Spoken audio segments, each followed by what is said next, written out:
वज़ीर आला पंजाब मरियम नवाज ने कहा है कि मौजूदा दौर में फैसला साजी के लिए डेटा इंतहाई अहम है। अपना घर स्कीम शुरू कर रहे हैं, 25 लाख लोगों की रजिस्ट्रेशन हो गई। वज़ीर आला पंजाब मरियम नवाज ने पंजाब सोशो इकनॉमिक रजिस्ट्री का इफ्तिताह कर दिया। लाहौर में मुनक़दा इफ्तिताही तकरीब से खिताब करते हुए उन्होंने कहा कि मुझे शिकायत आई कि रमज़ान पैकेज गरीबों के बजाय डेरों पर जा रहा है। पंजाब की आवाम को रमज़ान रिलीफ पैकेज उनकी दहलीज तक पहुँचाया। BISP का डेटा भी अपडेट करने की कोशिश की ज़रूरत है। रजिस्ट्रेशन का आगाज़ हो गया है, 25 लाख लोगों की रजिस्ट्रेशन हो गई है, अपना घर स्कीम शुरू करने लगे हैं। वज़ीर आला पंजाब ने कहा कि हमारे पास किसानों का पूरा डेटा मौजूद नहीं, किसानों का दुरुस्त डेटा इकट्ठा किया जा रहा है। मौजूदा दौर में फैसला साजी के लिए डेटा इंतहाई अहम है। बहुत से लोगों ने 12-12 एकड़ के हिसाब से रजिस्ट्री करा रखी है। हर मंसूबे के लिए हेल्पलाइन खोल दी हैं। डेटा में अगर किसी का नाम नहीं तो फिर वो नाम दर्ज कराए। दुरुस्त डेटा ज़रूरी है ताकि ज़रूरतमंदों को रिलीफ मिल सके। अवामी मुस्लिम लीग के सरबराह शेख रशीद ने कहा है कि सियासी सूरत हाल तबाही की जानिब जा रही है, जिसका फ़ायदा बानी PTI को हो रहा है। तफसीलात के मुताबिक इस्लामाबाद में मीडिया से बातचीत करते हुए शेख रशीद ने कहा कि लाल हवेली हमारी मिल्कियत है, हाई कोर्ट ने हमारे हक़ में फ़ैसला दिया है। मुझे नोटिस मिला कि मैं सेक्रेटरी मजहबी उमूर के पास हाजिर हो जाऊँ। शेख रशीद का कहना है कि कहा गया कि ये समात आज मुलतवी नहीं हो सकती। 9:30 बजे बुलाया गया लेकिन सेक्रेटरी मजहबी उमूर मौजूद नहीं। समझ नहीं आ रही कि उन्होंने क्यों नोटिस दिया। अब भी हम फिर हाई कोर्ट जाएं। उन्होंने कहा कि लाल हवेली मेरे भाई के नाम है, मेरी वहाँ रिहाइश है। भारतीय फिल्म साज महेश भट्ट ने 2 बार लाल हवेली पर फिल्म बनाने की दरखास्त की, मैंने इजाज़त नहीं दी। साबिक वफाकी वज़ीर का कहना है कि जब किसी की अक्ल पर पर्दे पड़ जाते हैं तो फिर क्या होता है। ये तो PTI पर पाबंदी लगाना चाहते थे।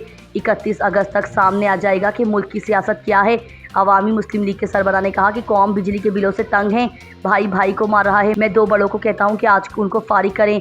हुकूमत एक नफरत का निशान है, नालायक है। शेख रशीद का कहना है कि अदालतें इस दफ़ा उनको रोंद देंगी। अदलिया से आनी हाथों से निमटने की बातें करेंगे तो क्या होगा। सियासी लोग एक ही ठोस केस बनाते हैं। मेरे खिलाफ 14 केसेस हैं। उन्होंने कहा कि सिर्फ तंग करने के बहाने हैं।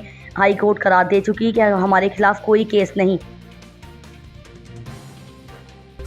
इस्लामाबाद हाई कोर्ट ने रहनुमा पाकिस्तान तहरीक इंसाफ फवाद चौधरी के खिलाफ तौहीन इलेक्शन कमीशन केस का जेल ट्रायल का कदम करार दे दिया। तफसीलात के मुताबिक इस्लामाबाद हाई कोर्ट में फवाद चौधरी के खिलाफ तौहीन इलेक्शन कमीशन केस की समाअत हुई। इस्लामाबाद हाई कोर्ट की जस्टिस समन रिफत इम्तियाज ने दरखास्त पर फैसला सुनाया। अदालत ने इलेक्शन कमीशन की जेल की मुकम्मल कार्रवाई और फवाद चौधरी पर अडियाला जेल में आयद फर्द जुर्म भी कलअदम करार दे दी। वाज़ेह है कि 11 जुलाई को बानी PTI और साबिक वफाकी वज़ीर के खिलाफ तौहीन इलेक्शन कमीशन केस की समाअत हुई। Member election commission Nisar Durrani तौहीन की सरबराही में 4 रुकनी कमीशन ने केस की समाअत की थी। इलेक्शन कमीशन ऑफ पाकिस्तान ने तौहीन इलेक्शन कमीशन और तौहीन चीफ इलेक्शन कमिश्नर केस में फवाद चौधरी के वारंट गिरफ्तारी जारी करते हुए केस की समाअत 7 अगस्त तक मुलतवी कर दी थी। वाज़ेह है कि 20 जून को इमरान खान और फवाद चौधरी के खिलाफ तौहीन इलेक्शन कमीशन और तौहीन चीफ इलेक्शन कमिश्नर केसेस समाअत के लिए मुकर्रर हुए थे।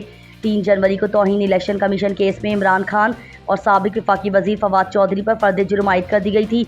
30 दिसंबर 2023 को फवाद चौधरी की जानिब से तौहीन इलेक्शन कमीशन केस में ओपन ट्रायल की इस्तदा की गई थी। वफाकी हुकूमत की तरफ से साबिक वज़ीर आला पंजाब और शहबाज शरीफ के साहिबजादे हमजा शहबाज को पब्लिक फैसिलिटेशन यूनिट पंजाब का सरबराह बनाने का नोटिफिकेशन जारी कर दिया है। वज़ीर आज़म शहबाज शरीफ की हिदायत पर जारी होने वाले नोटिफिकेशन में कहा गया है कि पब्लिक फैसिलिटेशन यूनिट के 2 दफातर होंगे, एक वज़ीर आज़म हाउस और दूसरा लाहौर स्टेट गेस्ट हाउस में होगा। नोटिफिकेशन के मुताबिक इस पब्लिक फैसिलिटेशन यूनिट के 5 अरकान होंगे, जबकि उसके सरबराह का ओहदा वफाकी वज़ीर के बराबर होगा। इस हवाले से तर्जुमान हमजा शहबाज ने अपने एक बयान में कहा है कि ये कोई पहली बार नहीं कि हमजा शहबाज को पब्लिक फैसिलिटेशन यूनिट का सरबराह बनाया गया। वो इससे पहले भी ये काम कर चुके हैं।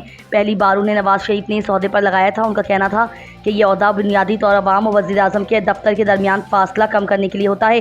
ख़ास तौर पर MNEs और MPs को दरपेश मामलात के फौरी हल की ज़रूरत होती है, तो इसमें यह ओहदा एक पुल का काम करता है।